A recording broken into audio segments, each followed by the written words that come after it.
Thank you. It really has been 20 years. I get called patron and things like that. When I saw the invite to this event, I have to be honest, I had a real mix of emotions. Huge sense of pride at how so many of us came together. We did something good. A huge sense of sadness that so many people are not with us who would have been with us had these terrible wars not been started. And I want to give my condolences to Peter. I was so moved to hear your contribution.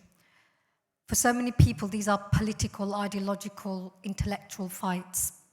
But the realities of these brutal wars is that people lose their loved ones.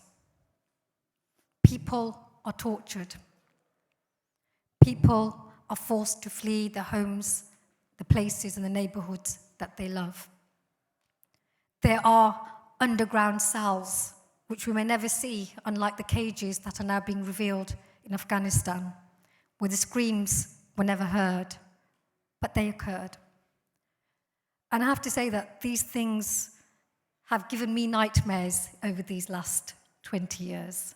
20 years ago, I was a young mum of 2. Now I have 5 boys, lots of grown-up young men around me.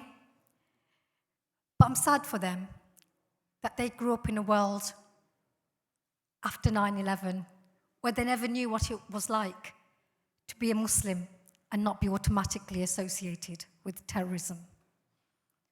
To not know a world where wars were seen as inevitable.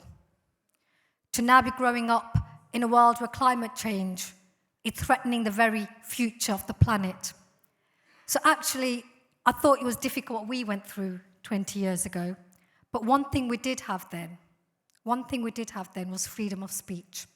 The only thing that was stopping us here in the UK from speaking up, from organising, from getting together in numbers that resulted in that fantastic 2 million march in 2003, 200 coaches from Birmingham alone, woohoo! But today, in a way, I think as a result of the very successes of our great movement, the establishment has moved. We predicted the attacks on civil liberties, but you can never know exactly how they're going to do what they do. But today we stand at a time when Julian Assange has been left to rot for 2 years in Belmarsh, a high-security prison. His crime being what? He didn't do the torturing. He didn't even mandate the torturing. He didn't unleash bombs on innocent people. He hasn't caused the deaths of 30,000 US soldiers, 683 British soldiers. The suicides of those, in fact, who've come back, the ones who were sent to fight, are actually far greater than the ones who were even killed in action. He was not responsible for that.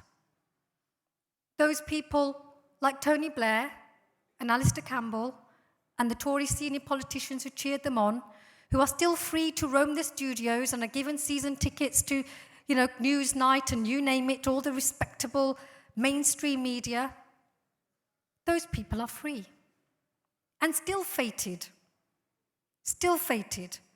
by our establishment. And Julian Assange's only crime was that he revealed the truth of the whistleblower Manning, Chelsea Manning.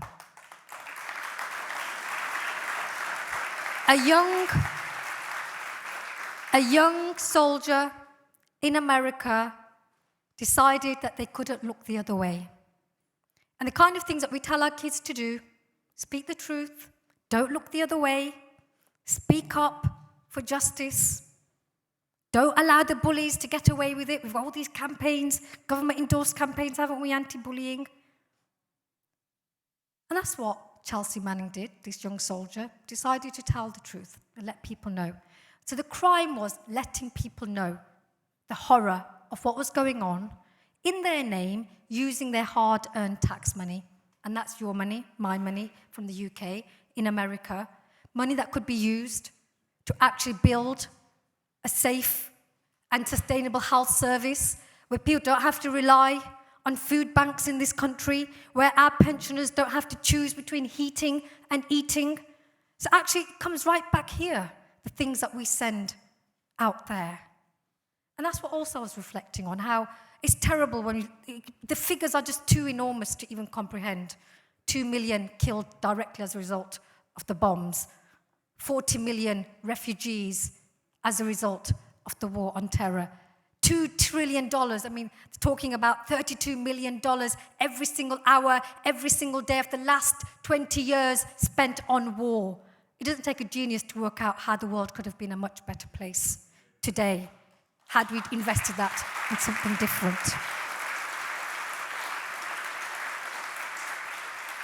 But the other casualty has been truth and freedom right here. The irony being that we went out to places like Afghanistan and Iraq, proclaiming that we were doing them a favor. Oh, the tears for the Muslim oppressed women. Well, a shroud is no better garment than a forced burqa. I don't agree with either.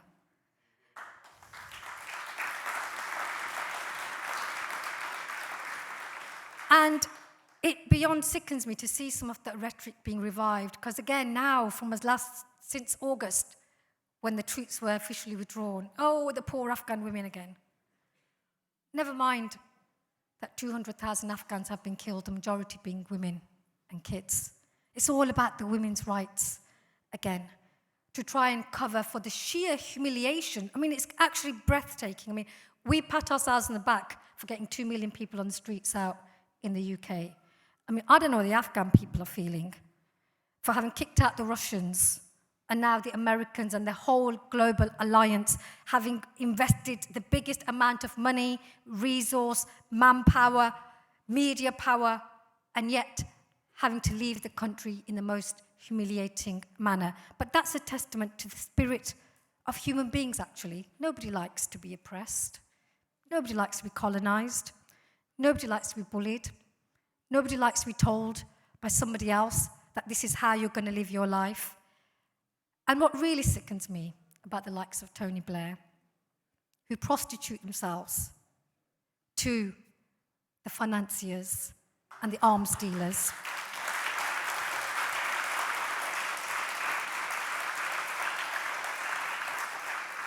is that they are the spin doctors for the misery and brutality.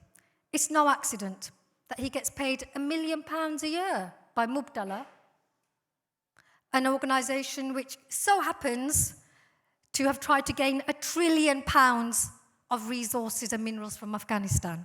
But he'll talk about values and nice, soft, fluffy things and Western democracy, whilst they imprison Assange in this country, whilst they're bringing bills to stop protests. Because actually we are the other superpower. They are scared of us. They want to dismiss us, demoralise us, demean us, because they fear us. And I'm not totally interested in the factionalisation of the Labour Party, but I bring it up for this reason. Jeremy Corbyn came close to leading a British government in 2017, which would have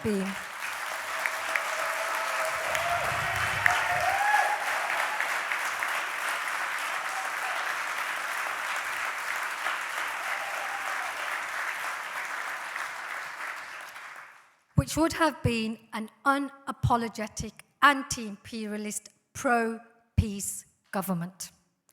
That was his crime.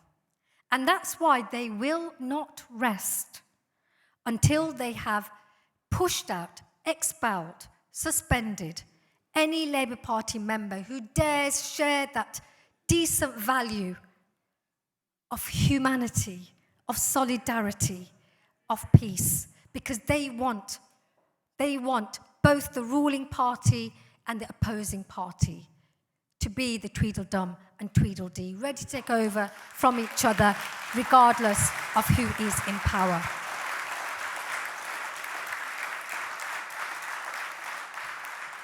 And so 20 years on, I've celebrated my 50th birthday, but it's no time for rest. It's no time for rest because they see us coming this time. But I'm heartened by Extinction Rebellion. I'm heartened by the Black Lives Matter movement. I'm heartened by our young people who've taken the best of what we were doing and have made it their own. And it's our job, I believe, to be supporting them, because demonstrations, as brilliant as they were, and they were the tools that I knew about then, actually are not enough. And I'm going to end with this. If we're really going to stop future wars, if we're really going to stop climate change in its track, if we're really going to get economic, social, political equality and decency, we're going to have to be the workers who refuse to load those ships and airplanes with arms and weaponry.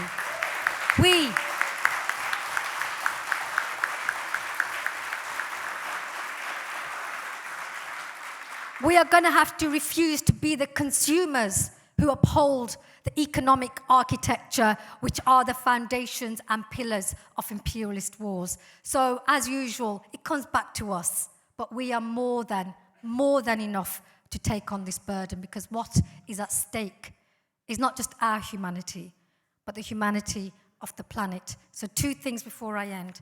Join us, please. I'm going to take a day off. Wednesday, 27th of October, Julian Assange, if we let him be extradited, then that is a huge failure of our movement, as well as indictment of how far the attacks on civil liberties have come since the beginning of this so-called war on terror, which has been a war of terror.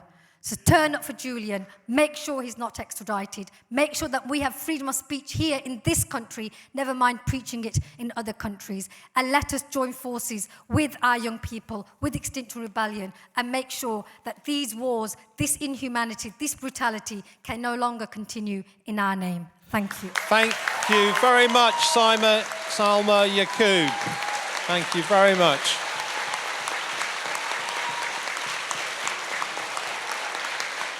Well, Salma, I think you've done a lot more than I've done in the last 20 years. That's for sure. Our last speaker